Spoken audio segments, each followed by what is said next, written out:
नमस्कार श्रोताओं, उत्तराखंड मुक्त विश्वविद्यालय के कम्युनिटी रेडियो हेलो हल्द्वानी में आपका बहुत स्वागत है। 91.2 मेगाहर्ट्ज की रेडियो तरंगों पर आप इसे सुन सकते हैं। दोस्तों, संस्कृत दिवस हम मना रहे हैं।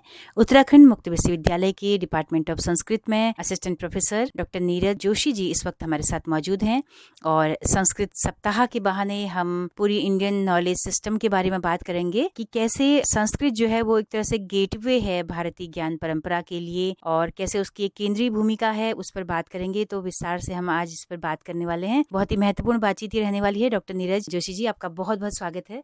जी बिल्कुल, बहुत बहुत धन्यवाद आपको। जी। सबसे पहले तो आपको सर्वप्रथम संस्कृत सप्ताह, संस्कृत दिवस और रक्षाबंधन की आपको और जो हमें सुन रहे हैं सभी श्रोताओं को इन सभी की ढेर सारी शुभकामनाएं। जी। और जैसा कि आप कह रहे थे कि संस्कृत दिवस क्या है और संस्कृत की परंपरा क्या है, संस्कृत की एक केंद्रीय भूमिका क्या है, तो उन सभी पर हम अब बात करेंगे।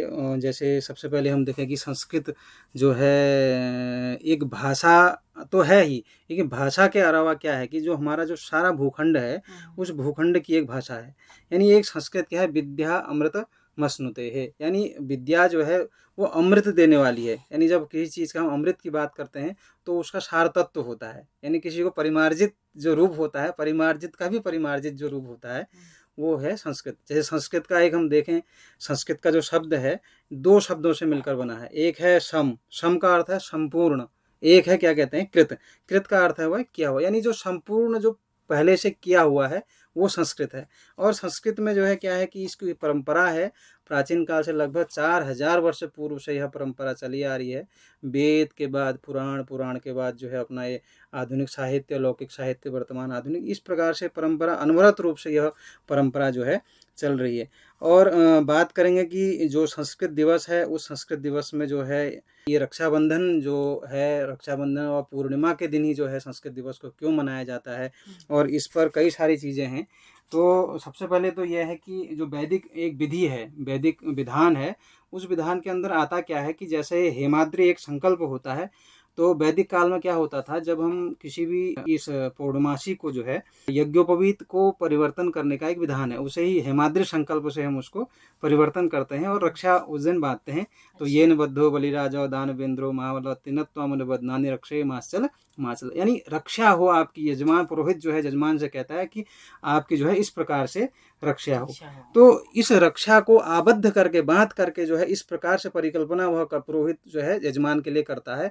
और उसी वैदिक परंपरा का अनवरत रूप से जो है यहाँ तक आना, और बीच में गुरुकुल पद्धति में अब एक चीज और यहाँ बीच में ये जुड़ी कि जो प्राचीन पद्धति थी, प्राचीन पद्धति में जो है गुरुकुल परंपरा के अंदर इसी दिन जो है विद्या आरंभ का भी दिन जो है। अच्छा, जैसे अप्रैल से नया सेशन शुरू होता जी है जी बच्चों बिल्कुल का, बिल्कुल। तो एक तरह से देखें तो गुरुकुल पद्धति में आज से वो सेशन सत्र शुरू होता था, विद्या आरंभ होती थी। अच्छा, तो इसीलिए जो है कि हुआ क्या कि संस्कृत में जो है कई सारे लोग कहने लगे कि संस्कृत दिवस है, एक दिन में जो है आप क्या कर लेंगे, कैसा कर लेंगे। एक दिन में किसी चीज़ को करने से कोई परिवर्तन नहीं आता है। कि संस्कृत लोगों ने क्या माना कि भाषा को क्लिष्टता दे दी है, यद्यपि है नहीं, संस्कृत एक सहज और सरल रूप में जो है बोले जाने वाली भाषा रही है वैदिक काल से लेकर के। लेकिन कालांतर में क्या हुआ कि उसको क्लिष्ट रूप में इस तरीके से हुआ क्या कि संस्कृत को कर्मकांड की भाषा बना दिया गया। लेकिन संस्कृत केवल कर्मकांड की भाषा नहीं है। अभी आपने एक क्वेश्चन कर रहे थे कि बहुत अच्छा क्वेश्चन आपने किया कि संस्कृत की जो सेंट्रल जो उसकी भूमिका है वह यही है कि संस्कृत जो है अपने मूल रूप में जो है सभी में जो भारतीय ज्ञान परंपरा अभी अभी हमारी शिक्षा नीति कह रही है कि इस ओर हमें जाना चाहिए, और इसमें कई सारी चीजें हैं।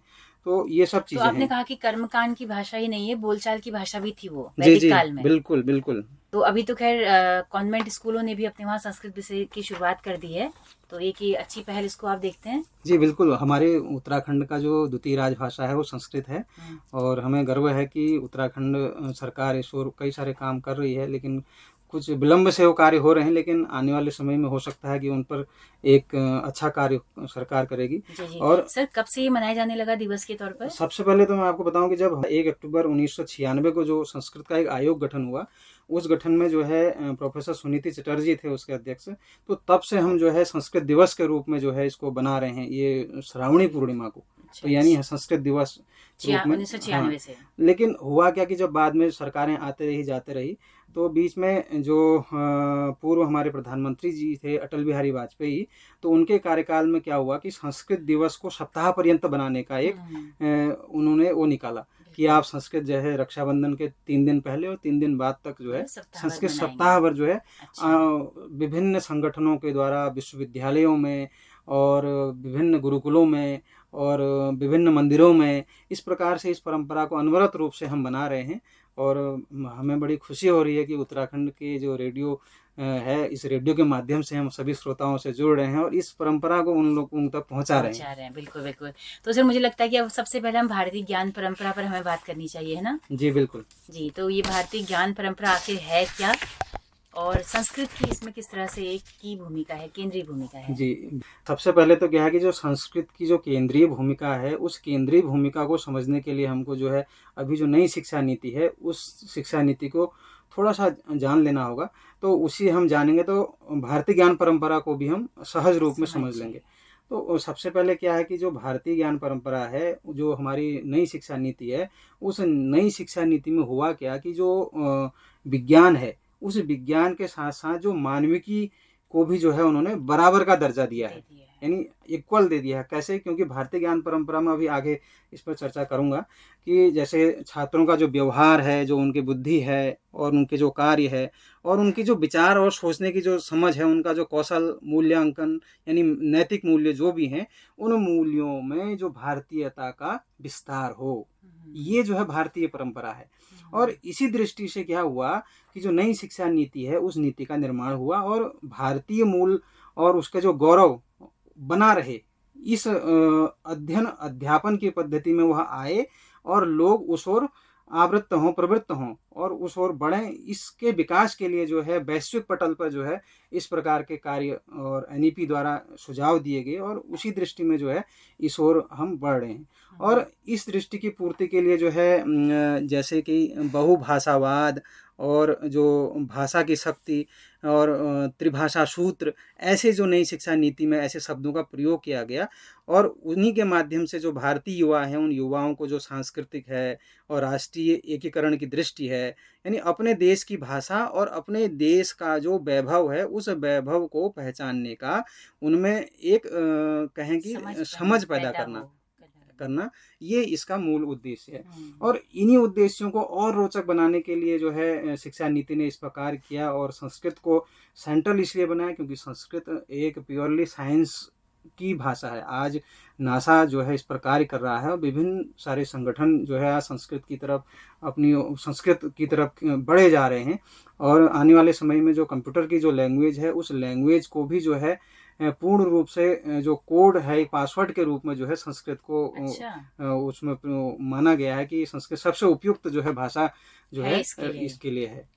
तो इसी और बढ़ने के लिए जो है, और सबसे बड़ी बात क्या है कि संस्कृत भाषा जो हमारे संविधान है, उस संविधान की जो 8वीं अनुसूची है, उस 8वीं अनुसूची का एक महत्वपूर्ण अंग है। क्योंकि और उस भाषा के संरक्षण के लिए जैसे साहित्य शास्त्र है और उस साहित्य शास्त्र की जो विशालतम जो भाषा है, जैसे लैटिन और ग्रीक साहित्य है, इन दोनों साहित्यों को जो मिलाकर यदि तुलना हम करें, प्राचीन साहित्य हैं, तो संस्कृत साहित्य का वैभव इनसे कई गुना अधिक है।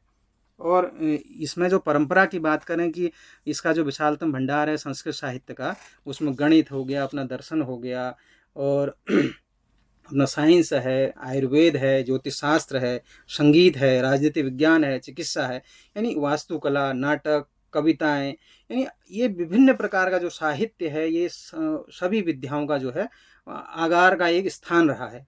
और संस्कृत में जो है विभिन्न जो धर्म हैं, उन धर्मों के लोगों के साथ साथ जो धार्मिक लोग हैं, उनके अलावा भी जो जीवन के जो सभी क्षेत्र हैं, उन क्षेत्रों में जो सामाजिक पृष्ठभूमि वाले हैं, उन सभी पृष्ठभूमि का वाले जो लोग हैं, उनको जो है धारा में जोड़ने के लिए और स्कूल शिक्षा और उच्च शिक्षा के सभी स्तरों के छात्रों के लिए जो है एक महत्वपूर्ण भूमिका के रूप में जो है शिक्षा नीति के माध्यम से इस भारतीय ज्ञान परंपरा को लाया गया है। बिल्कुल। तो काफी बेहतर तरीके से आपने बिल्कुल सरल भाषा में समझाया कि क्या है आखिर भारतीयता का पुट हो हमारे ज्ञान में, हमारी पढ़ाई में, है ना, वो अंश हो जो जिन्होंने भारत को बनाया मिलके, या तमाम सारी जो चीजें हैं।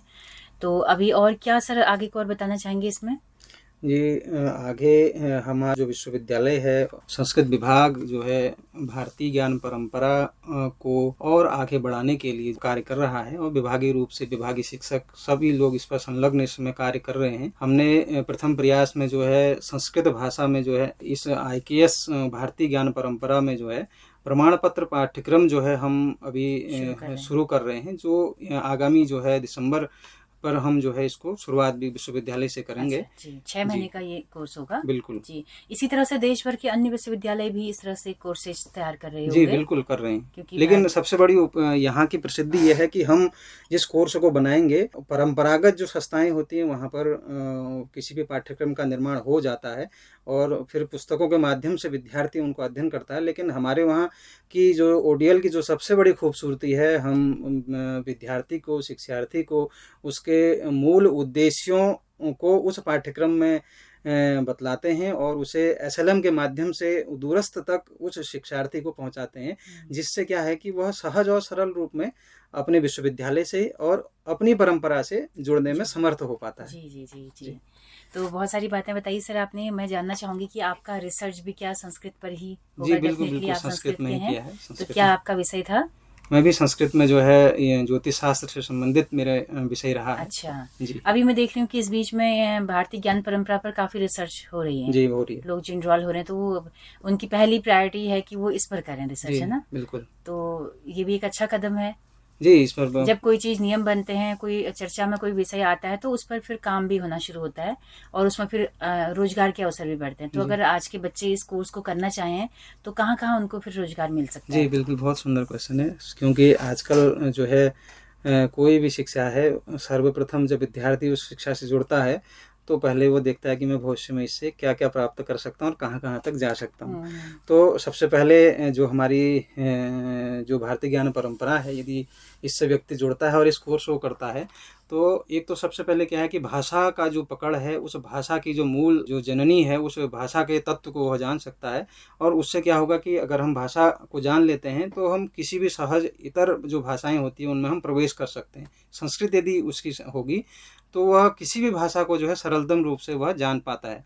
और दूसरा क्या है कि जैसे रोजगार की बात करें कि आज भारतीय ज्ञान परंपरा जो है विभिन्न IITs में जो है इसको पढ़ाया जा रहा है और IIT से लेकर के आयुर्वेद के जो संस्थान हैं, आयुर्वेद के संस्थानों में लेकर और विज्ञान और गणित जो विभिन्न प्रकार के जो क्षेत्र हैं उन क्षेत्रों में जो है इस शिक्षा को पढ़ाया जा रहा है। और व्यवसाय और रोजगार अगर देखें तो आने वाले समय में मुझे लगता है कि IITs में जब किसी भी शिक्षक के रूप में जब कोई व्यक्ति वहाँ जाएगा तो वह उस भारतीय ज्ञान परंपरा को पढ़ाने के लिए उसकी जो बैक में जो होगा वो संस्कृति होगा, तभी वह वहाँ पर प्रवेश, यानी हम अध्ययन के क्षेत्र में या फिर बड़े बड़े जगह इंस्टीट्यूट हैं, इंस्टीट्यूट में हम पढ़ाने के लिए जब जाते हैं तो वहाँ संस्कृत को जाने बिना हम नहीं कर सकते। शिक्षा का क्षेत्र है। संस्कृत पढ़ के केवल पंडित ही नहीं बनना है जी, और कर्मकांड ही नहीं कर सकते हैं, और भी व्यापक दायरा इसका बढ़ रहा है। बिल्कुल, आप विदेश तक जा सकते हैं। विदेश में कई सारे ऐसे संस्थान हैं जहाँ पर भारतीय ज्ञान परंपरा को और अधिक प्रमोट किया जा रहा है। तो वहाँ के लिए जो है इस प्रकार के पाठ्यक्रमों को, इस प्रकार के प्रमाण पत्रों की वहाँ पर आवश्यकता होती है। तो सहज रूप में वहाँ पर क्या होता है कि प्रवेश हो जाता है। बिल्कुल, जैसे योग को जो है पूरा वैश्विक पहचान एक मिली जी, तो इसी तरह से भारतीय ज्ञान परंपरा भी आपका कहना है कि एक वैश्विक पटल पर जो है मिसाल अपनी छोड़ेगी जी। बिल्कुल, तो बहुत शुक्रिया नीरज जी, इतना उत्साह से आप लोग संस्कृत दिवस मना रहे हैं। मैं चाहती हूँ कि आप इस प्रमाण पत्र के बारे में अगर थोड़ा सा और सूचना देना चाहें, क्योंकि अभी एडमिशन आजकल चल रहे हैं जी। अभी ये तो आप थोड़ा सा सूचना दे दीजिए हमारे स्टूडेंट्स के लिए। अभी तो हम इसको प्रारंभ नहीं कर रहे हैं, दिसंबर से ये प्रारंभ होगा। 20 क्रेडिट का यह विंटर सेशन जी जी 20 क्रेडिट का यह कार्यक्रम है और 5 प्रश्न पत्रों में बटा हुआ है, जिसमें पहला प्रश्न है इंडियन लैंग्वेज एंड लिटरेचर है, और दूसरा पेपर है इंडियन एपिस्टेमोलॉजी, और तीसरा पेपर है इंडियन मेडिकल साइंस, और चौथा पेपर है इंडियन आर्ट एंड कल्चर। पांचवा प्रश्न पत्र है इसमें वैदिक साइंस एंड मैथमेटिक्स।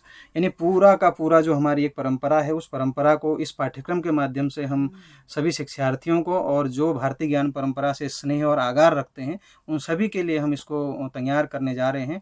आशा है कि जब यह पाठ्यक्रम प्रारंभ होगा तो सभी का संस्कृत प्रेमी, संस्कृत इतर और सभी जो संस्कृत से स्नेह करते हैं उनका सहयोग और हमें प्राप्त होगा। बिल्कुल, आपने काफ़ी अच्छा सिलेबस तैयार किया है और जानने को तो इसमें इतनी गहराई है कि आप बहुत विस्तार से इनको पढ़ सकते हैं। जी लेकिन आपने कोशिश की है कि 6 महीने में हम पूरा कैसे स्टूडेंट्स को इतनी सारी चीज़ें कवर कर सकें, है ना? बिल्कुल बिल्कुल, अगर ये जी। प्रमाण पत्र कार्यक्रम है इसी को आगे फिर हम डिप्लोमा में जी फिर जी तब्दील करेंगे। बिल्कुल। बहुत शुक्रिया नीरज जी और बहुत शुभकामनाएं आपको संस्कृत बहुत दिवस बहुत की। धन्यवाद सभी श्रोताओं को संस्कृत दिवस की और इस पूर्णिमा की और संस्कृत सप्ताह की। आपको भी ढेर सारी शुभकामनाएं। जी जी, बहुत शुक्रिया।